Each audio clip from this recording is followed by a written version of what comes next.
क्या आप भी कोई काम करने से पहले बहुत सोचते हैं? क्या आपको हर काम में परफेक्शन की आदत है? क्या इस वजह से आपके सारे काम देर से होते हैं? अगर हाँ, तो आज की बुक समरी पूरा सुनना ना भूलें। इस बुक समरी के अंत तक आपको यह समझ आ जाएगा कि आप कैसे अपनी ओवरथिंकिंग के प्रॉब्लम से निकल सकते हैं। हेलो दोस्तों, बुक चिंतन में आपका स्वागत है। आज हम बात करने वाले हैं think less do more book के बारे में, जिसे लिखा है पीटर हॉलिंस ने। यह बुक उन लोगों के लिए है जो बहुत ज्यादा सोचते हैं लेकिन कम एक्शन लेते हैं। क्या आपने कभी ऐसा महसूस किया है कि आप किसी काम को शुरू करना चाहते हैं लेकिन दिमाग में इतनी ज्यादा उलझनें होती हैं कि आप बस सोचते रह जाते हैं? अगर हां, तो यह बुक आपको एक्शन लेने के आसान तरीके सिखाएगी। रवि एक बहुत ही टैलेंटेड लड़का था। उसके दिमाग में आइडियाज की भरमार थी। वह एक बिजनेस शुरू करना चाहता था, फिट होना चाहता था, नई स्किल्स सीखना चाहता था। लेकिन हर बार जब वह कुछ नया करने की सोचता तो उसका दिमाग उसे रोक लेता। अगर यह कामयाब नहीं हुआ तो मुझे और तैयारी करनी चाहिए, शायद कल से शुरू करूं। हर बार वह सोचता रह जाता और कुछ नहीं करता। रवि सुबह उठता है, आज वह तय कर चुका है कि वह जिम जाना शुरू करेगा। लेकिन जैसे ही वह उठता है, दिमाग में आवाज आती है, आज बहुत थकान लग रही है, कल से देखेंगे। रवि फिर से सो जाता है। दोपहर में वह सोचता है कि अपने ब्लॉग की शुरुआत करेगा, लेकिन जैसे ही लैपटॉप खोलता है, एक और आवाज आती है, पहले थोड़ी और रिसर्च कर लेता हूं, शायद मुझे और सीखने की जरूरत है।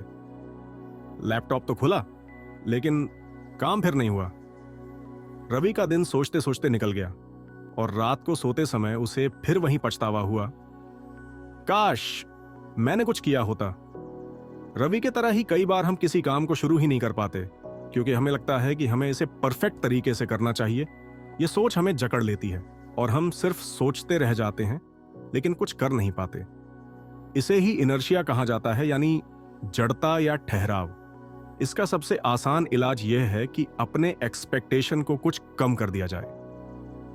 सोचिए, जब आप कोई नई स्किल सीखना चाहते हैं, जैसे कि स्विमिंग या रनिंग, तो अगर आप ये सोचेंगे कि पहली बार में ही आपको किसी प्रोफेशनल के जैसा स्विमर या रनर बनना है, तो आप शायद कभी शुरू ही ना कर पाएं।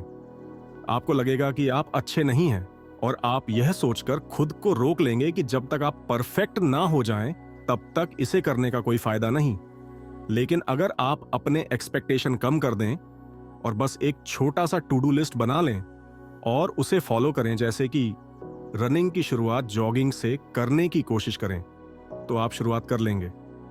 एक बार शुरुआत हो जाए तो आगे बढ़ना आसान हो जाता है। इसी तरह जब हम किसी बड़े टास्क के बारे में सोचते हैं तो वह इतना भारी लगने लगता है कि हम उस पर काम ही नहीं कर पाते। मान लीजिए आपको एक 10 पेज की रिपोर्ट लिखनी है और आप ये सोच रहे हैं कि इसे बहुत ही परफेक्ट होना चाहिए। ये सोचते ही आपको लगेगा कि यह बहुत मुश्किल है और आप टाल मटोल प्रोक्रेस्टिनेशन करने लगेंगे।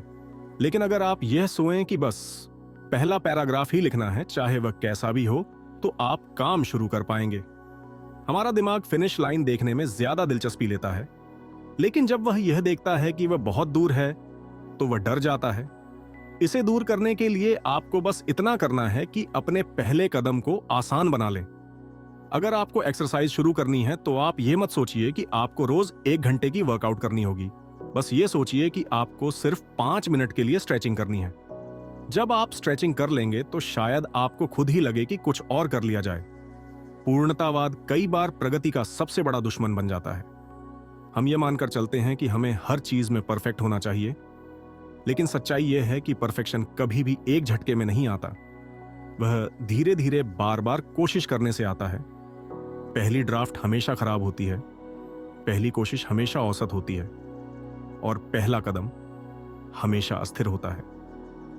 लेकिन अगर आप इसे स्वीकार कर लें और खुद को यह अनुमति दें कि आप शुरुआत में औसत काम कर सकते हैं, तो आप इनर्शिया को हरा सकते हैं। रवि हमेशा कुछ बड़ा करना चाहता था, लेकिन हर बार जब वह कोई कदम उठाने की सोचता, उसके दिमाग में डर, संदेह और परफेक्शन की दीवार खड़ी हो जाती।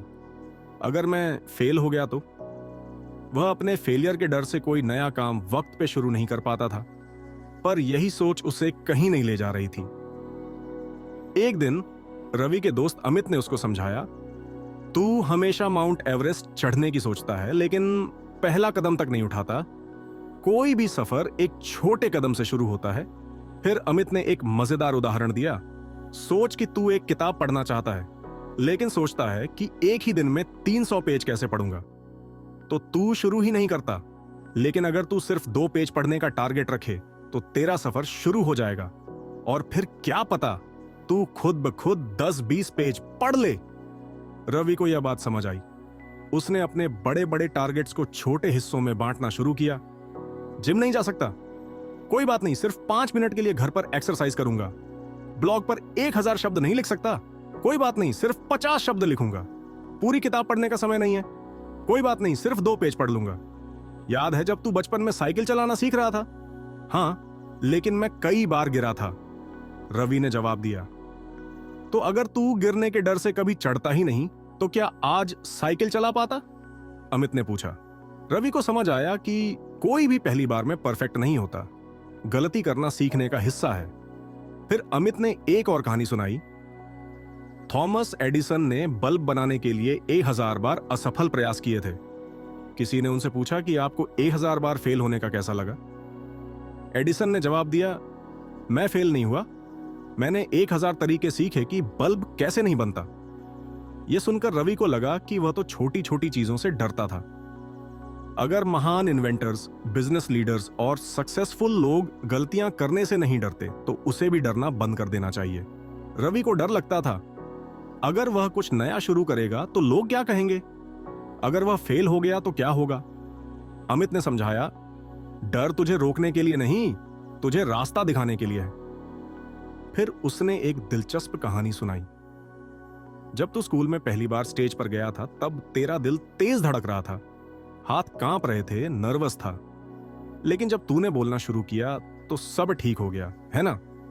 रवि ने हामी भरी। अमित ने आगे कहा, डर वहीं आता है जहां कुछ नया, कुछ बड़ा करने की गुंजाइश होती है।